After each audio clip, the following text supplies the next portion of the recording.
Transform your dreams into reality with the guarantee of assured placement and highest salary package. Admissions open at Francis Xavier Engineering College, the best institution situated in the heart of Tirunelveli.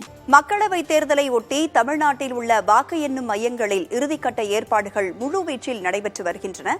கூடுதல் விவரங்களோடு சென்னையிலிருந்து ராஜ்குமாரும் கடலூரிலிருந்து ஸ்ரீதர் ஆகியோர் நம்மோடு இணைந்திருக்கிறார்கள். முதலாவதாக ராஜ்குமாரிடம் கேட்கலாம்.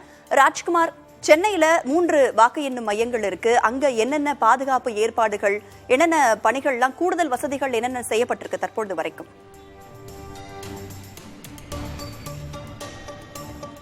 ராதா, சென்னை மாவட்டத்தை பொறுத்தவரை மொத்தம் 3 மக்களவை தொகுதி இருக்கிறது. இந்த 3 மக்களவை தொகுதிக்கும் தனித்தனியாக வாக்கு எண்ணிக்கை நடைபெறக்கூடிய மையங்கள் இருக்கிறது. வட சென்னைக்கு ராணிமேரி கல்லூரியும், மத்திய சென்னைக்கு லயலா கல்லூரியும், தென் சென்னைக்கு அண்ணா பல்கலைக்கழகம் என இந்த 3 மையங்களில் வாக்கு எண்ணிக்கை நடைபெறுவதற்கான இந்த தயாரிப்பு பணிகளை முழுமையாக தேர்தல் ஆணையம் ஈடுபட்டு வருகிறார்கள். குறிப்பாக தற்பொழுது நாம் வட சென்னையில் இருக்கக்கூடிய ராணிமேரி கல்லூரியில் இருக்கிறோம். இந்த இடத்தில் ஏற்கனவே இதற்கு முன்னதாகவே பாதுகாப்பு நடவடிக்கை, வாக்கு எண்ணிக்கை நடைபெறக்கூடிய நாட்களில் தேவையான அனைத்து விதமான வசதிகளையும் தேர்தல் ஆணையம் ஏற்பாடு செய்து வருகிறார்கள். இப்போ வட சென்னை தொகுதியில் 6 சட்டமன்ற தொகுதி இருக்கிறது. இங்கு வரக்கூடிய நாளைக்கு வரக்கூடிய வாக்காளர்கள் உள்ளே எந்த விதமான பொருட்களையும் கொண்டு செல்லக்கூடாது. வரக்கூடிய வரக்கூடிய முகவர்கள் அவர்களுடைய செல்போன் உள்ளிட்ட பொருட்களை வைப்பதற்கு தனித்தனி அறை இந்த இடத்தில் ஏற்பாடு செய்திருக்கார்கள். உள்ளே வரக்கூடிய வேட்பாளர்களுடைய முகவர்கள் இங்கு அவர்களுடைய உடைமைகளை கொடுக்க வேண்டும். அதே போன்று பாதுகாப்பு ஏற்பாடுகளை தீவிரப்படுத்தியிருக்கார்கள். மொத்தமாக 3 வாக்கு எண்ணிக்கை மையம் நடைபெறக்கூடிய இடங்களில் 3000 காவலர்கள் பாதுகாப்பு பணியில் இருப்பதற்கான ஏற்பாடுகள் செய்திருக்கிறார்கள். வாக்கு எண்ணிக்கை நடைபெறக்கூடிய இடம் அனைத்துமே சிசிடிவி கேமரா மூலமாக கண்காணிப்பு செய்வதற்கான ஏற்பாடுகள் செய்திருக்கிறார்கள். அதே போன்று இந்த வளாகம் முழுக்கவே சிசிடிவி கேமரா மூலமாக கண்காணிப்பு செய்வதற்கான ஏற்பாடுகளை செய்திருக்கிறார்கள். பாதுகாப்பு நடவடிக்கையும் அவசர தேவைக்காக தீயணைப்பு வாகனம், அதே போன்ற ஆம்புலன்ஸ் வாகனம் போன்றவை வைக்கப்பட்டிருக்கிறது. உள்ளே செல்லக்கூடிய அனைத்து ஊழியர்களுக்கும் அடையாள அட்டை கொடுக்கப்பட்டிருக்கிறது. தற்பொழுது கூட உள்ளே ஏதேனும் ஊழியர்கள் செல்ல வேண்டும் என்றால் அவர்களுடைய அடையாள அட்டையை காண்பித்து தான் உள்ளே செல்ல வேண்டும். எனவே அதன் அடிப்படையில் முழுமையான ஏற்பாடுகள் செய்திருக்கிறார்கள். இங்க ஸ்பீக்கர் வைக்கப்பட்டிருக்கிறது. அதே போன்று ஒலிபெருக்கி கருவி, லைட் உள்ளிட்ட அனைத்து வசதிகளும் செய்திருக்கிறார். ஏனென்றால் நாளை காலை 5 மணியிலிருந்து உள்ளே தேர்தல் ஊழியர்களை பணிக்கு அனுப்பக்கூடிய ஏற்பாடுகள் நடக்கும். எனவே லைட் போன்ற அனைத்து விதமான வசதிகளும் ஏற்பாடு செய்திருக்கிறார்கள்.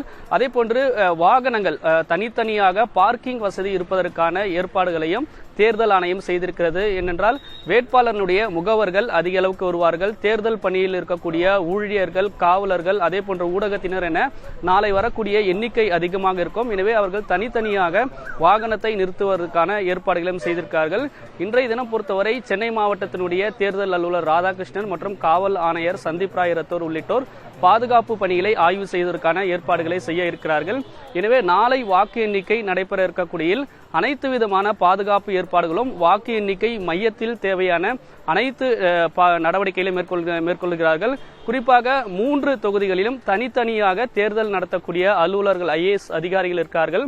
அவர்களை கொண்டு உள்ளே தேவையான வசதிகளையும் கண்காணிப்பு பணிகளை தீவிரப்படுத்துவதற்கான ஏற்பாடுகளையும் செய்து வருகிறாங்க. ராதா, வாக்கு எண்ணும் மையங்களில் பல்வேறு ஏற்பாடுகளை எல்லாம் செஞ்சிருக்கிறாங்க. இந்த நிலையில தபால் வாக்குகளை முதலில் எண்ண வேண்டும் அப்படின்னு திமுக மற்றும் இந்தியா கூட்டணி கட்சியினர் தேர்தல் ஆணையத்திடம் மனு அளித்தார்கள், வலியுறுத்தப்பட்டது. இந்த நிலையில தேர்தல் ஆணையத்துடைய பதில் என்னவாக இருந்தது தற்பொழுது வரைக்கும்?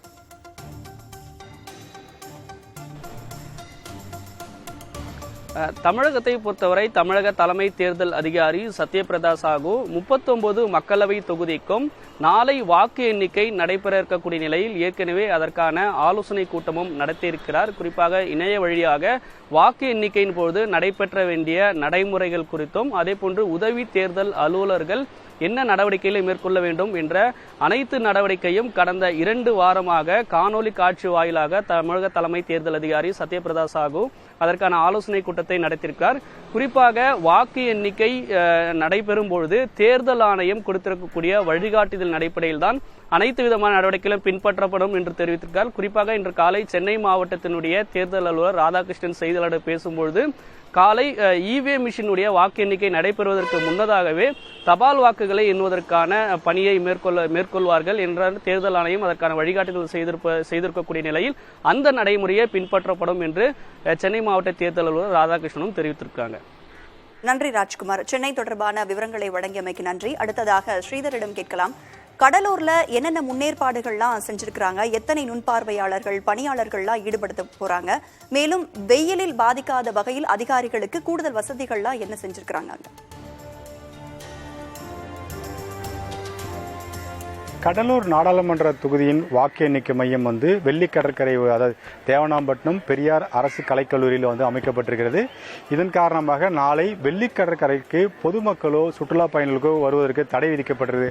ஒரே சமயத்தில் கூட்டம் அதிகமாக இருந்தால் இங்கே ஏதேனும் பிரச்சனை வரும் காரணத்தினால் சுற்றுலா பயணிகளுக்கு வெள்ளி கடற்கரைக்கு தடை விதிக்கப்பட்டது. அது மட்டும் இல்லாமல் தேர்தல் நடத்தும் அலுவலரை தொடர்பு கொண்டு கேட்டதற்கு நாளை காலை 7 மணிக்கு முன்பாக முகவர்கள் அனைவரும் வந்துவிட வேண்டும். அதுவும் குறிப்பாக அவர்கள் எக்காரணம் கொண்டும் செல்போன் கொண்டு வரக்கூடாது.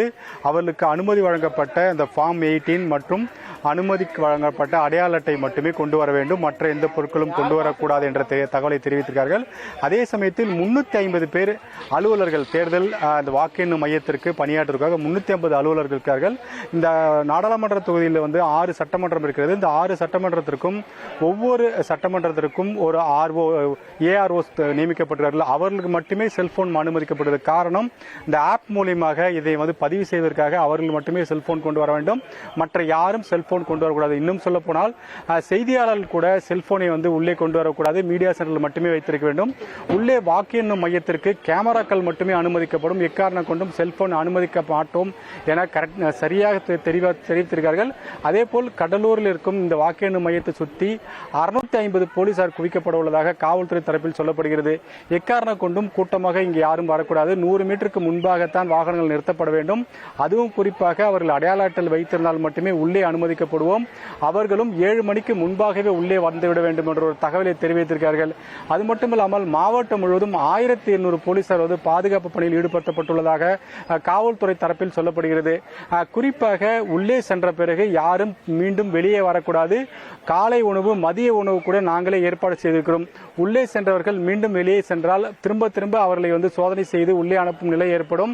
இது கூடுதலான பணி என கருதப்படும். எனவே உள்ளே ஒரு முறை வந்துவிட்டால் மீண்டும் அவர்கள் எக்காரணம் கொண்டு வெளியே நாங்கள் அனுப்ப மாட்டோம் என்ற தெளிவாக ஒரு தகவலை தெரிவித்திருக்கிறார்கள்.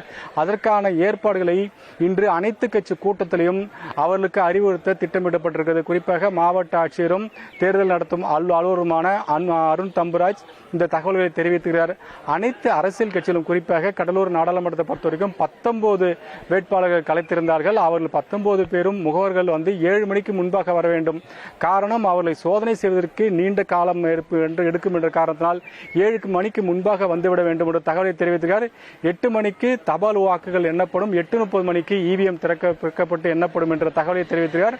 அனைத்தும் முறையாக கண்காணிக்கப்படும். சிசிடிவி கேமரா மூலம் பதிவு செய்யப்படும் என்று தகவலாக தெரிவித்திருக்கிறார்.